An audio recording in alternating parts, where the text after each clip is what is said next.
Hello friends, welcome back to our channel স্বস্তি pure veg. আজকে আমরা বানাতে চলেছি এমনই একটা রেসিপি যেখানে আপনারা দেখতে পাবেন সজনে ডাঁটা, আলু আর ভেন্ডি দিয়ে একটা রান্না। তো চলেন এটি আপনারাও বাড়িতে কিভাবে তৈরি করবেন তা আজকের এই ভিডিওর মাধ্যমে দেখে নেওয়া যাক।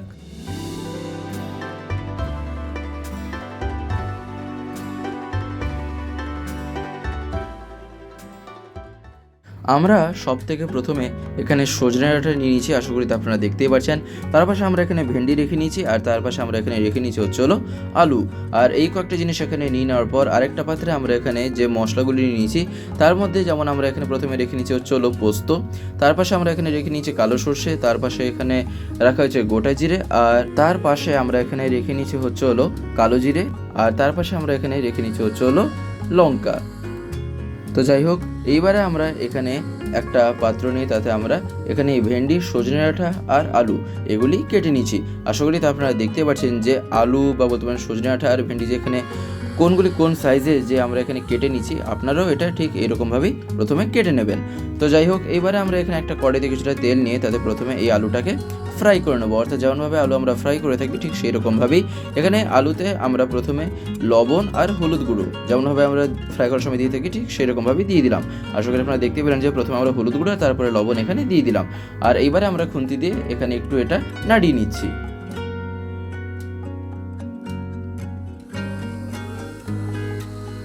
তো যাই হোক, এটা এখানে খানিকক্ষণ নাড়িয়ে নেওয়ার পর এইবারে আমরা এটা ঢেকে রেখে দেবো প্রায় 4-5 মিনিটের জন্য। আর তারপরে ঢাকনাটা তুলে নিয়ে আমরা তা একটা পাত্রে বলতে পারেন আর একটুখানি খুন্তি দিয়ে নাড়িয়ে একটা পাত্রে আমরা রেখে নিয়েছি। আর তারপরে আমরা এখানে এই সজনে ডাঁটা ফ্রাই করে নিচ্ছি। আর আশা করি তো আপনারা দেখতে পাচ্ছেন যে যেমনভাবে আমরা আলু ফ্রাই করেছিলাম অর্থাৎ এই লবণ আর হলুদ গুঁড়ো দিয়ে, ঠিক সেম এখানেও আমরা এই লবণ আর হলুদ গুঁড়ো দিয়ে খুন্তি দিয়ে এবারে একটুখানি নাড়িয়ে নিচ্ছি।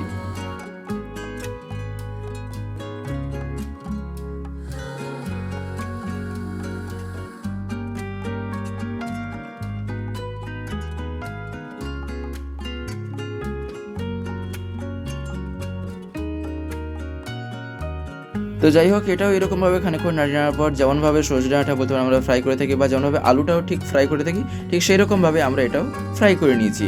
অর্থাৎ তারপরে আমরা আবার একটুখানি ঢাকনাটা তুলে নিয়ে খুন্তি দিয়ে নাড়িয়ে একটা পাত্রে আমরা রেখে নিয়েছি।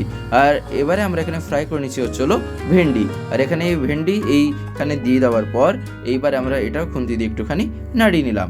আর এইবারে আমরা এখানে এই কড়াইতে কিছুটা যে তেল নিয়েছিলাম তাতে এইবারে আমরা এখানে দিয়ে দেবো হলো বিভিন্ন রকম মশলা, অর্থাৎ ওই কালো সর্ষে আর পোস্ত এই দুটো জিনিস বাদ দিয়ে বাকি যেগুলি আমরা নিয়েছিলাম অর্থাৎ গোটা জিরে, কালো জিরে আর হলো লঙ্কা সেগুলি আমরা এখানে দিয়ে দিলাম।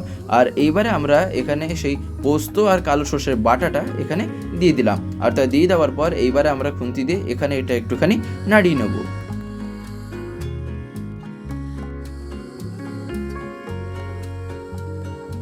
আর এইবারে আমরা এখানে দিয়ে দিলাম হলো কিছুটা পরিমাণে হলুদ গুঁড়ো। আর হলুদ গুঁড়ো দিয়ে দেওয়ার পর স্বাভাবিকভাবেই এইবারে আমরা এখানে দিয়ে দেবো হলো লবণ। আশা করি তো আপনারা দেখতেই পেলেন। আর এই দুটো জিনিস দিয়ে দেওয়ার পর এইবারে আমরা খুন্তি দিয়ে এটা আবার একটুখানি নাড়িয়ে নিলাম। আর তারপরে আমরা এখানে যেসব জিনিসগুলি ফ্রাই করে নিয়েছিলাম অর্থাৎ যেমন আলু আমরা ফ্রাই করে নিয়েছিলাম, ভেন্ডিও করে নিয়েছিলাম আর সজনে ডাঁটাও আমরা ফ্রাই করে নিয়েছিলাম, তো সেগুলি আমরা এইবারে একসাথে এখানে দিয়ে দিলাম। আর তা দিয়ে দেওয়ার পর এইবারে আমরা খুন্তি দিয়ে এটা ভালো মতন করে একটুখানি নাড়িয়ে নিচ্ছি। বা বলতে পারেন যে বাটাটা আমরা দিলাম সেই বাটাটা দেওয়ার পরে এই সবজিগুলো যেখানে দিয়ে দিলাম তারপরে আমরা ভালো মতন করে এটা একটুখানি এদিক ওদিক করে খুন্তি দিয়ে নাড়িয়ে নিলাম।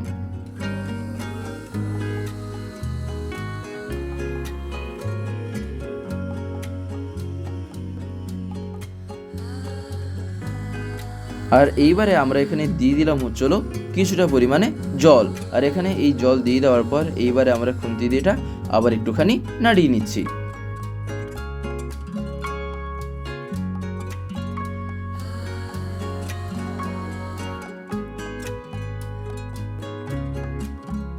তো যাই হোক, এইবারে আমরা এখানে দিয়ে দিলাম হলো কিছুটা পরিমাণে লঙ্কা গুঁড়ো।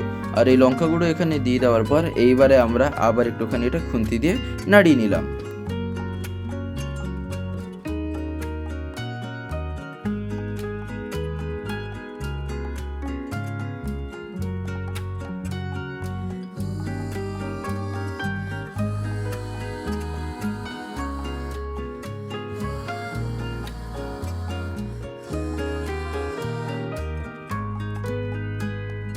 আর এইবারে আমরা এখানে দিয়ে দিলাম হলো ভাজা জিরে লঙ্কা গুঁড়ো।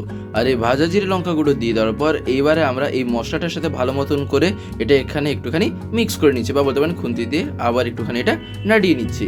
আর এটা এরকমভাবে খানিকক্ষণ নাড়িয়ে নেওয়ার পর এইবারে আমরা এটা একটা পাত্রে এখানে নামিয়ে নিলাম। আশা করি আপনারা দেখতে পেলেন যে আজকের এই রেসিপি, অর্থাৎ এই সজনে ডাঁটা, ভেন্ডি আর আলু দিয়ে যে আমরা একটা সুন্দর রান্না যে কিভাবে তৈরি করে নিলাম।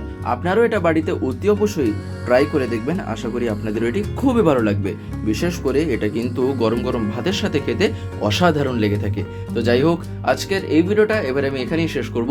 শেষ করার আগে আপনাদের কাছে একটি কথাই বলবো, যদি আজকের এই ভিডিওটি আপনাদের ভালো লেগে থাকে তাহলে একটি লাইক করে দেবেন, সবার ভিতরে শেয়ার করে দেবেন, কেমন লাগলেও নিচে একটি কমেন্টে লিখে জানাবেন। আর যদি চ্যানেলটিকে সাবস্ক্রাইব করে না থাকেন তাহলে অতি অবশ্যই সাবস্ক্রাইব করে বেল আইকন প্রেস করে অল করে রাখতে একেবারেই ভুলবেন না, আরও এরকম নতুন এবং ইন্টারেস্টিং রেসিপিস সবার আগে পাওয়ার জন্য।